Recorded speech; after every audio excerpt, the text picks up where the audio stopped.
பாரதிய ஜனதா கட்சியினுடைய இளைஞரணி தலைவர் டாக்டர் சூர்யா தாக்கப்பட்டது கடுமையாக கண்டிக்கத்தக்கது. திமுக காரங்க ஊடகங்களை விலைக்கு வாங்கி வச்சுருக்காங்க. அவங்ககிட்டேயும் ஊடகம் இருக்குது. மற்றவங்க நடத்தக்கூடிய ஊடகங்களை தனக்கு சாதகமாக பண்ணுறதுக்கு என்ன பண்ணணுமோ அதை பண்ணிடுவாங்க.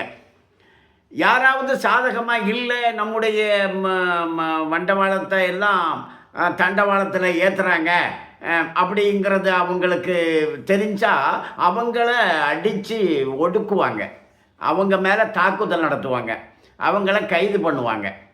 இப்போது சவுக்கு சங்கர் போன்ற யூடியூப்பாளர்களெல்லாம் கைது பண்ணுறாங்க.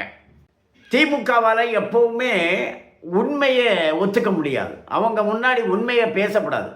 ஏன்னா பொய் பேசுகிறது தான் அரசியல்னே அவங்க நினைக்கிறாங்க. பாஜகவினுடைய இளைஞரணி தலைவர் சூர்யா அவர்கள் உண்மையை ஆதாரத்தோடு எடுத்து சொல்கிறார்.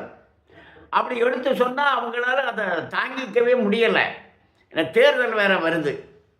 அதனால் பொறுத்துக்க முடியாமல் அவங்க கடைசி கட்ட ஒரு முயற்சியாக அடிதடியில் இறங்குறாங்க.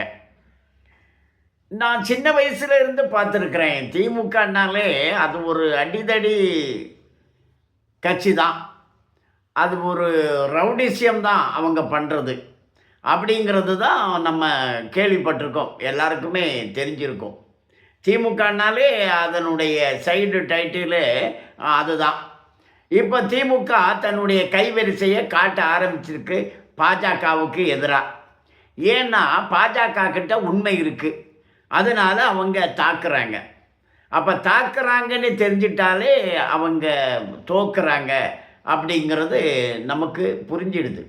என்ன ஒரு 3 மாதம்தான் இருக்குது, ஒரு 100 நாளைக்கு உள்ளதான் இருக்குது தேர்தல் வர்றதுக்கு. அப்போ திமுக இப்போவே தோல்வியை ஒத்துக்கொண்டுட்டு இருக்காங்க. அவங்க அடாவடியில் ரவுடிசியத்தில் தாக்குதலில் இறங்கியிருக்காங்க. அப்படின்னா திமுக தோல்வி முகத்தில் இருக்குது, ஓடுறாங்க அப்படின்னு அர்த்தம். ஆனால் தேசியவாதிகளாகிய நாம் கட்டுக்கோப்போடு இருக்கணும், நாம் பாதுகாப்பாக இருக்கணும். ஏன்னா அவங்க அளவில் நம்ம போய் அடிதடியிலெல்லாம் நம்மளால் முடியும், நம்மளும் செய்யலாம். ஆனால் அதை நம்ம செய்ய விரும்பலை. நமக்கு தேர்தல் முக்கியம், தேர்தலில் வாக்கு முக்கியம். நமக்கு திமுகவுக்கு எதிரான வாக்குகளை உரணியில் திரட்டணும். அப்படி திரட்ட துவங்கிட்டோம் அப்படிங்கிறது இப்போ திமுகவுக்கு புரிஞ்சிடுச்சு. அனைத்து இந்திய அண்ணா திராவிட முன்னேற்ற கழகம் பாஜக கூட்டணிங்கிறது ஒரு வலுவான கூட்டணி, தேசிய ஜனநாயக கூட்டணிங்கிறது ஒரு வலுவான கூட்டணி, அதில் பல கட்சிகள் இணைகிறாங்க அப்படிங்கிறது திமுக காரங்களுக்கு தெரிஞ்சிடுச்சு. அதனால நாம் மாட்டிக்கிட்டோம், நாம் தொடர்ந்து சம்பாதிக்க முடியாது.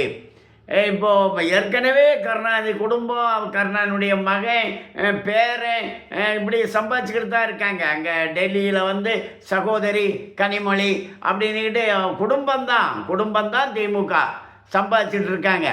தொடர்ந்து நம்ம பேரன் கொள்ளு பேரன் அப்படி கொண்டு போகலான்னு நினச்சோம், தொடர்ந்து இந்த தமிழ்நாட்டை வஞ்சிக்கலாம்னு நினச்சோமே, அது முடியாது போல இருக்கு அப்படின்ட்டு அவங்க ரொம்ப பதட்டத்தில் இருக்காங்க. அமித்ஷா அவர்களுடைய அணுகுமுறை, உள்துறை அமைச்சருடைய அணுகுமுறை காரணமாக இந்த கூட்டணி பலம் பெற்றிருக்கு.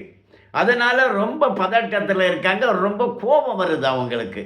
அதனால் உண்மையை சொன்ன இளைஞரணி தலைவர் சூர்யா அவர்களை, டாக்டர் சூர்யா அவர்களை தாக்கியிருக்காங்க. இது கடுமையாக கண்டிக்கத்தக்கது.